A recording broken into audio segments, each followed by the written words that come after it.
పల్నాడు జిల్లాలో పర్యటిస్తున్న Andhra Pradesh AP food commission సభ్యులు గంజిమాల దేవి ఈ సందర్భంగా మీడియాతో మాట్లాడుతూ ప్రభుత్వం అందిస్తున్న వెల్ఫేర్ ప్రతి పిల్లవాడికి తల్లులకు చేరాలనే సంకల్పంతో పర్యటిస్తున్నామని ఆమె మీడియాతో అన్నారు. అందరి సమన్వయంతో కోఆర్డినేటర్ చేసుకుంటూ పనిచేయాలని సూచించారు.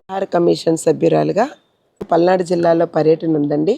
డిఎస్ఓ గారు, సివిల్ సప్లై డిఎస్ఓ గారి ఆధ్వర్యంలో మా 5 లైన్ డిపార్ట్మెంట్స్ మార్నింగ్ నుంచి మిడ్ డే మీల్స్కి సంబంధించి డిఓ గారు, ఎంఈఓ గారు, అలాగే మాకు సివిల్ సప్లైకి సంబంధించి డిఎస్ఓ గారు, డిఎం గారు, లోకల్ డీటీలు, అట్లనే మనకి ఐసిడిఎస్కి సంబంధించి పీడీ గారు, సిడిపిఓలు, లోకల్ సూపర్వైజర్లు, టీచర్లతో, అట్లనే హాస్టల్స్కి సంబంధించి welfare hostels, social welfare, tribal welfare, అట్లనే BC welfare hostels, Kasturba hostels సంబంధించి, గురుకుల పాఠశాలకు సంబంధించి వీళ్ళందరితో కలిసి మేమందరం మెడికల్ అండ్ హెల్త్ డిపార్ట్మెంట్ కూడా మాతో ఉంది. మేమందరం కూడా విస్తృతంగా పర్యటన చేస్తూ ఉన్నాము. మార్నింగ్ నుంచి నర్సరావుపేట, అలాగే నాదెండ్ల, చిలకలూరుపేట మండలాలు చూసుకొని ఈరోజు ఇప్పుడు ఈ టయానికి ఇక్కడికి రావడం జరిగింది. ఏమీ లేదండి, ప్రభుత్వం ఏదైతే వెల్ఫేర్ ఇస్తుందో ఆ యొక్క ప్రభుత్వం ఇచ్చే ఆ యొక్క సహాయం ప్రతి పిల్లవాడికి, ప్రతి కుటుంబ సభ్యులకి ప్రాపర్గా అందుతుందా లేదా అనేదే మా ప్రయత్నం. మనం ఇచ్చేది ఏదైతే ఉందో అది క్వాంటిటీ క్వాలిటీ మెయింటైన్ చేస్తున్నారా లేదా, స్కూల్స్లో, అంగన్వాడీస్లో, హాస్టల్స్లో ఆ క్వాలిటీ మెయింటైన్ చేస్తున్నారా లేదా అని చూడటమే మా ప్రయత్నం. పిల్లలకి నోటికాడికి ఇవ్వవలసింది ప్రాపర్గా ఇస్తున్నారా లేదా అని చూడటమే మా ప్రయత్నం. చిన్న చిన్న లోపాలు అయితే గుర్తించాము, కొన్ని మేజర్ ఇన్సిడెంట్లు కూడా ఉన్నాయి. వాళ్ళకి మరి నేను వెళ్ళిన తర్వాత మరలా ఈ నైట్ చర్చించి సోకాజ్ నోటీస్ ఇవ్వాలనుకుంటున్నాను ఒక 2-3 మెంబర్స్కి. ఇంకా ఏంటంటే మార్నింగ్ లేచిన దగ్గర నుంచి హాస్టల్స్కి అయితే పాలు దగ్గర నుంచి రాత్రి పడుకునే ముందు పండు వరకు ఇవ్వాలి. వాటిల్లో ఏది మిస్ అయినా ఎక్స్క్యూజ్ చేసేది ఉండదు. వాళ్ళు ఎన్ని కారణాలు చెప్పినా ప్రభుత్వం దానికే వెచ్చేస్తుంది. వారానికి 5 గుడ్లు ఇవ్వాలి స్కూల్లో కానీ హాస్టల్లో కానీ, అది ఇవ్వకపోయినా మేము ఎక్స్క్యూజ్ చేసేది ఉండదు. అలాగే వాళ్ళు వాడే రైస్ని గెంజి వార్చకూడదని ఇంపార్టెంట్ పాయింట్ ఇప్పటికి కూడా తెలుసుకోకుండా చాలా దగ్గరలో ఇంకా గెంజి వారుస్తున్నారు. దానికి బాధ్యులుగా ఆ హెచ్ఎంఎల్ని, ఆ ప్రిన్సిపాల్స్ని, ఎంఈఓల్ని మేము తీసుకుంటాం. వంట చేసే వాళ్ళకి చెప్పాలి, మానిటరింగ్ చేసుకోగలగాలి. అట్లనే పిల్లలకి వండే విధానంలో క్వాలిటీని మెయింటైన్ చేయాలి.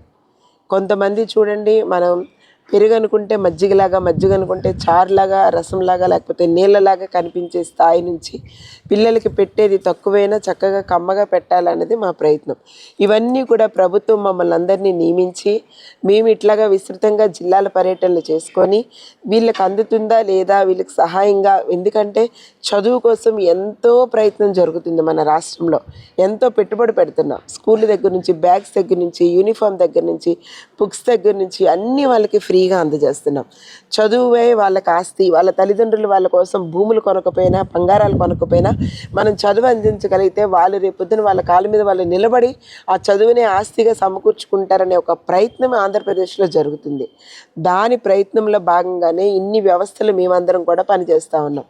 కాబట్టి ఏదో ఎప్పుడో ఒకసారి వచ్చి నేను చూసి ఏమైనా మిస్టేక్స్ ఉంటే నోటీస్ చేసి రెక్టిఫై చేసుకోండి అని చెప్పి వెళ్ళిపోవడం కాదు. లోకల్గా ఉన్న మిడ్ డే మీల్స్కి అయితే హెచ్ఎంలు, ఎంఈఓలు బాధ్యత తీసుకోవాలి. హాస్టల్స్కి అయితే ప్రిన్సిపల్, వార్డన్లు బాధ్యత తీసుకోవాలి. అలాగే బయట ఇచ్చే మన సివిల్ సప్లై ద్వారా రైస్ ఇచ్చేటప్పుడు డీలర్స్ బాధ్యత తీసుకోవాలి, డీటీలు బాధ్యత తీసుకోవాలి. ఇవన్నీ ఉంటేనే మనం సక్రమంగా ఈ వ్యవస్థలన్నీ కలిసి పనిచేస్తేనే ఆ పిల్లకి, ఆ పిల్లవాడికి మనం న్యాయం చేయగలుగుతాం. లాస్ట్ కుటుంబానికి కూడా మనం వెల్ఫేర్ అందించగలుగుతాం. ఆ ప్రయత్నంలో భాగంగానే మేము తిరుగుతూ ఉన్నాం. మార్నింగ్ నుంచి మాతో సహకరిస్తూ మాతో వెన్నంటి ఉన్న మా 5 లైన్ డిపార్ట్మెంట్స్ వాళ్ళకి, మిడ్ డే మీల్కి సంబంధించిన వారికి, ఐసిడిఎస్ వాళ్ళకి, హాస్టల్కి సంబంధించిన వారికి, మా ఫుడ్ సేఫ్టీ ఆఫీసర్ గారికి, లీగల్ మెట్రాలజీ ఆఫీసర్ గారికి, అలాగే మాతో ఫాలో అయిన మెడికల్ అండ్ హెల్త్ వాళ్ళకి, సివిల్ సప్లై వాళ్ళకి అందరికీ కూడా పేరు పేరున నా కృతజ్ఞతలు తెలియజేస్తూ, మరి ముఖ్యంగా మీ మీడియా సహకారం మాకు ఇచ్చినందుకు, ఈ మీడియా ద్వారా ఏదైతే ప్రతీదీ మారుమూల ప్రాంతానికి కూడా వార్త వెళ్ళాలి అంటే ఖచ్చితంగా సోషల్ మీడియా, అలాగే మీ ఎలక్ట్రానిక్ మీడియా సహకారం ఈ రోజుల్లో చాలా ఉన్నతమైంది.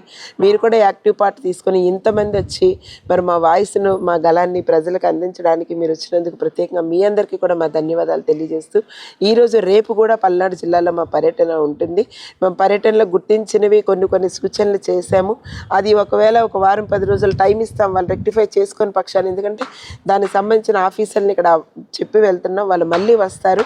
వాళ్ళు మళ్ళీ రిపీటెడ్గా కనిపిస్తే కనుక సివియర్ యాక్షన్ ఉంటుందని తెలియజేస్తూ పిల్లలందరూ ఆరోగ్యంగా ఉండాలి, సమాజం బాగుండాలి. అలాగే ప్రభుత్వానికి, ఎందుకంటే ఎక్కడ ఏ చిన్న ఇందాక ఒక దగ్గర చూసాం, ఆయిల్ సుమారు 2 నెలల కిందట నిలవ ఉన్న డేట్ అయిపోయిన ఆయిల్ ప్యాకెట్స్ ఉన్నాయి. పొరపాటున దానితో వంట చేసి ఏ పిల్లవాడికి ఏ పిల్లకి ఏదైనా జరిగితే